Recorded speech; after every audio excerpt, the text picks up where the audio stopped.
حضرت فرما رہے ہیں کہ جو بات انسان کرتا ہے وہ تین قسموں کی ہوتی ہے. ایک مفید کے معنی یہ کہ جو بات کر رہا ہے وہ یا تو اس میں آخرت کا فائدہ ہے یا دنیا کا فائدہ ہے.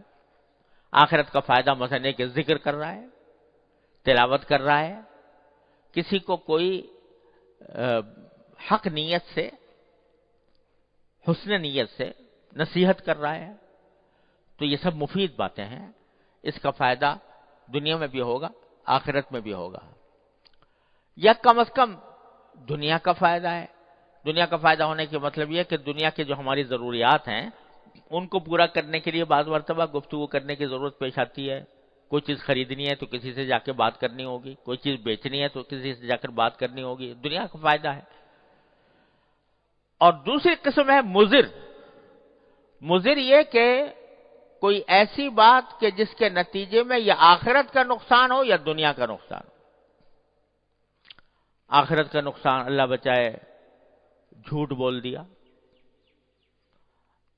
یا غیبت کر لی، کسی پر بہتان لگا دیا، کسی کا دل دکھا دیا، تو یہ سب مضر ہیں.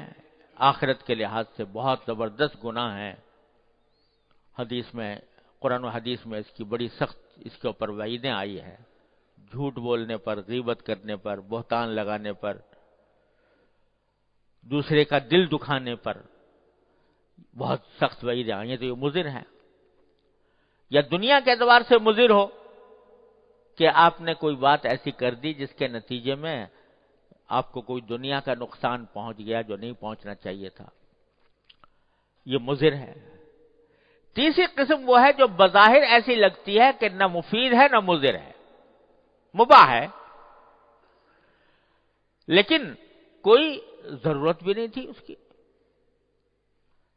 لا یعنی، فضول، جس کا کوئی فائدہ نہ دنیا میں نہ آخرت میں. فرمایا کہ اگر غور کرو تو یہ تیسری قسم بھی مضر میں داخل ہے، کیونکہ تم نے اپنی عمر کے لمحات کو ایک بے فائدہ کام میں خرچ کیا.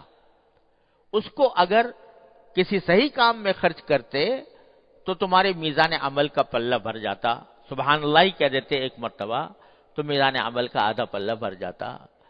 کوئی اور ذکر کر لیتے، کوئی دعا کر لیتے، اللہ تعالیٰ کی رحمتوں کا شکر ادا کر لیتے، تو اس کے نتیجے میں تمہیں ثواب ملتا. تم نے ان لمحات کو ضائع کر کے فضول کام میں خرچ کر دیا جس کا کوئی نفع نہیں. تو یہ بالکل، یہ بھی حقیقت میں مضر چیز ہے. فرض کرو کہ اگر کوئی شخص یہ کہے کہ بھئی تم 1 گھنٹہ فلاں کام کرو تو ہر کام کے اوپر تم کو اتنے پیسے انعام ملیں گے. تو اب وہ ہر منٹ پر وہ کام کر رہا ہے تو انعامات کا ڈھیر لگا لے گا. لیکن اگر اس 1 گھنٹے کو وہ ایسے کام میں ضائع کر دے تو جس میں نہ انعام مل رہا ہے نہ کوئی سزا مل رہی ہے، تو اس کو بھی کیا کہیں گے کہ نقصان کیا اس نے. تو اس لیے لا یعنی اور فضول باتیں یہ بھی در حقیقت اپنی زندگی کے اوقات کو ضائع کرنا ہے. اور اگر ہم اپنا جائزہ لے کر دیکھیں تو ہماری بیشتر مجلسوں میں یہ لا یعنی باتیں، لا یعنی گفتگو کثرت کے ساتھ ہوتی. مجلسیں بھری ہوئی ہیں. وہ کیوں کہ فکر نہیں ہے، اپنے اوقات زندگی کو صحیح مصرف میں خرچ کرنے کی فکر نہیں ہے. اس کی وجہ سے بے فائدہ کاموں میں فضول بحثیں ہو رہی ہیں، فضول تبصرے ہو رہے ہیں، مجلس آرائی ہو رہی ہے، اور ایسی باتیں ہو رہی ہیں کہ جو اگر نہ کریں تو کوئی نقصان نہیں اور کرنے میں کوئی فائدہ نہیں. ایسی ساری مجلسیں ہمارے مجلسوں میں اس قسم کی باتیں ہوتی رہتی ہیں. خواہ اس فکر میں پڑنا کہ آپ کی کسی سے ملاقات ہوئی، آپ اس سے پوچھا بھائی تم کہاں کام کرتے ہو، کتنے پیسے تمہیں ملتے ہیں، تنخواہ کیسی ہے، وغیرہ وغیرہ. بھئی تمہارا کیا تعلق ہے اس سے؟ تمہیں کیا ضرورت ہے اس سارے معلومات حاصل کرنے کی؟ تو اس وقت کو کسی کام میں لگاؤ، اس کے لیے دعائی کر دو، اپنے لیے دعا کر لو۔ تو یہ فضول باتوں کے اندر اپنی اوقات زندگی کو ضائع کرنا، یہ در حقیقت سونے کو مٹی بنانے کے مرادف ہے۔ ایک ایک لمحہ سونا ہے، اس سونے کو تم نے مٹی بنا دیا، فضول کام، فضول گوئی کر کے، فضول باتیں کر کے، فضول بحثیں۔ ایسی فضول بحثیں لوگوں کے اندر آج بہت کثرت سے ہوتی ہیں، خواہ مخواہ کی، جس کے نہ تمہیں کبھی دنیا میں سوال ہوگا، نہ آخرت میں سوال ہوگا، نہ کوئی تمہیں اس کی تمہارا اس سے کوئی عملی تعلق ہے، مگر بحث چل رہی ہے۔ ابھی میں جنوبی افریقہ میں تھا کچھ دنوں پہلے، تو وہاں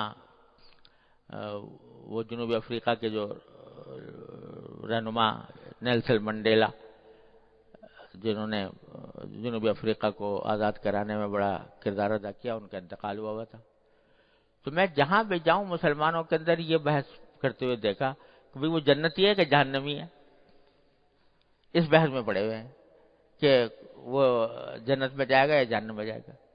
ارے بھائی تم اپنی فکر کرو کہ جنت میں جاؤ گے یا جہنم میں جاؤ گے، دوسرے کی اس فکر بحث میں پڑھنا اور اس کے مختلف اقوال سے استدلال کرنا اور یہ کرنا وہ کرنا، تمہیں کس نے حکم بنایا کہ تم فیصلہ کرو کہ وہ جنت میں جائے گا یا وہ جہنم میں جائے گا؟ تم تو اپنی فکر کرو۔